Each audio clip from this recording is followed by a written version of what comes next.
नमस्कार। आज हम बात करेंगे भारत के संविधान की उद्देश्य का प्रस्तावना को और इसे आज हम विस्तार से समझेंगे। तो भारत की संविधान की उद्देश्य क्या है, वो ऑस्ट्रेलिया के संविधान से ली गई और इसे हम 4 भागों में डिवाइड कर देंगे। पहला है संविधान का स्रोत, दूसरा संविधान की शासन प्रणाली, नागरिकों के अधिकार और नागरिकों के कर्तव्य। इससे सबसे पहले हम बात करते हैं संविधान के स्रोत की। तो इसका मतलब है संविधान को जहां से शक्ति मिलती है, और जहां से शक्ति मिलती है वो संविधान के लिए सर्वोपरि माना गया। उद्देश्य का में प्रयुक्त हम भारत के लोग, इसका अर्थ भारत की जनता से है, जिसका अर्थ है जनता द्वारा निर्वाचित प्रतिनिधियों ने संविधान का निर्माण किया। परंतु कुछ लोगों ने इसे स्वीकार नहीं किया और इसके लिए कोर्ट के अंदर केस आया था, केसर सिंह वर्सेस भारत संघ। परंतु इसे उच्चतम न्यायालय ने इसे एक्सेप्ट नहीं किया, इसे खारिज कर दिया गया। इसके बाद हम बात करते हैं सेकंड पॉइंट की, देश की शासन प्रणाली, जिसमें पहले है प्रभुत्व संपन्न राष्ट्र। प्रभुत्व संपन्न राष्ट्र इसका मूल आधार है कि भारत अपने आंतरिक और बाह्य मामलों में पूर्ण रूप से स्वतंत्र है।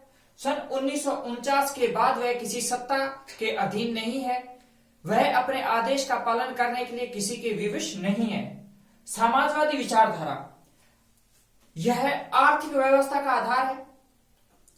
इसने राष्ट्र की आर्थिक गतिविधियों सरकार के माध्यम से पूरे समाज का अधिकार होने की मान्यता दी गई है और इसे 42वें संविधान संशोधन के अंदर सम्मिलित किया गया था। पंथ निरपेक्ष, थर्ड, तो यह शब्द घोषणा करता है कि भारत एक राष्ट्र के रूप में किसी भी धर्म को योग्यता मान्यता नहीं देता है। इससे यह घोषित होता है कि भारत सभी धर्मों का आदर्श करता है, अर्थात सभी नागरिकों को अपने व्यक्तिगत विश्वास, आस्था, धर्म पालन, संरक्षण के लिए स्वतंत्र है। इसे 42वें संविधान संशोधन के अंदर सम्मिलित किया गया था और यह संविधान के अनुच्छेद 25 से 28 के बीच में है। अब हम बात करते हैं 4 नंबर पॉइंट, गणतंत्र। यह आवाज को परिभाषित करता है, अर्थात आम आदमी की आवाज। इसका अर्थ है लोगों का, आम जनता का, जनता के द्वारा बनाया गया जनता का शासन लोकतंत्र कहलाता है। और गणतंत्र, इसका अर्थ है कि राष्ट्र का प्रमुख या अध्यक्ष नियमित अंतराल पर नियमित कार्यकाल के लिए चुना जाता है। भारत में गणतंत्र व्यवस्था के अंतर्गत राष्ट्रीय शासन के लिए चुना जाता है और भारत में गणतंत्र राज व्यवस्था के अंतर्गत राष्ट्र का पदाधिकारी राष्ट्रपति होता है। संविधान की प्रस्तावना में नागरिकों के लिए क्या अधिकार दिए गए हैं? सबसे पहले है सामाजिक न्याय। सामाजिक न्याय में इसमें नागरिकों को अपने जाति, धर्म, वर्ग, देशवासियों के समान अधिकार दिए गए हैं और यह अनुच्छेद 15 तथा 16 में है कि वह भारत के किसी भी नागरिक के विरुद्ध धर्म, मूलवंश, जाति, लिंग, जन्म स्थान या इनमें से किसी के आधार पर वह भेदभाव नहीं करेगा।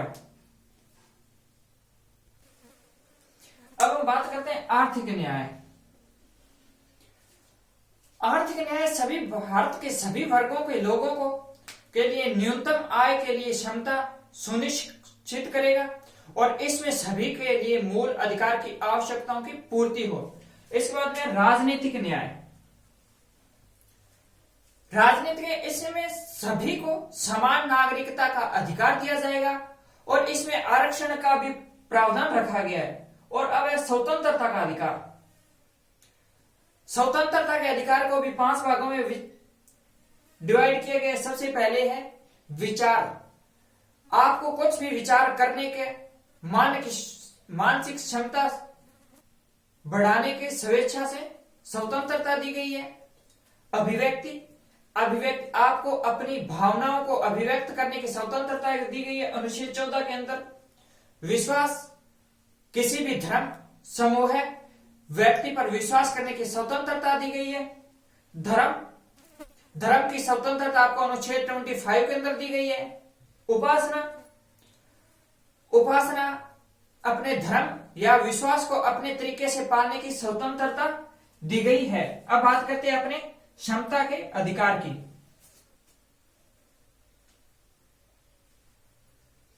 क्षमता के अधिकार को दो भागों में बांटा गया है।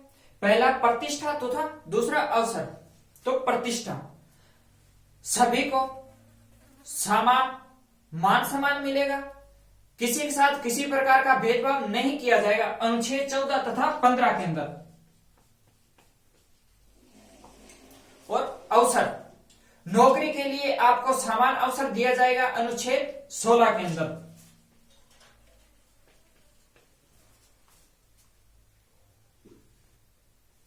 संविधान ने नागरिकों को अधिकार दिए तो नागरिकों को एक भी कर्तव्य दिए गए हैं। इसमें पहला है व्यक्ति की गरिमा और दूसरा है बंधुता। तो बात करते हैं अपने व्यक्ति की गरिमा।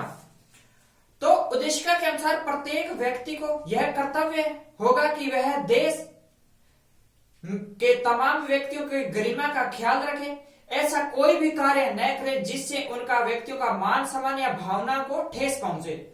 और बंधुता, प्रत्येक देशवासियों को आपस में ऐसी बंधुता मित्रता रखनी चाहिए जिससे राष्ट्र में एकता और अखंडता सुनिश्चित हो। जाति, धार्मिक ऐसे सभी भेदभावों को भुलाकर देशवासियों का एक कर्तव्य है कि देश को टूटने से बचाने का योगदान रखे। और इसके अंदर अपने नेक्स्ट क्लास के अंदर बात करेंगे केसेस की जो भी है, और इसके अंदर वो भी बताएंगे कि अपने इसमें क्या क्या अनुच्छेद दिए गए हैं।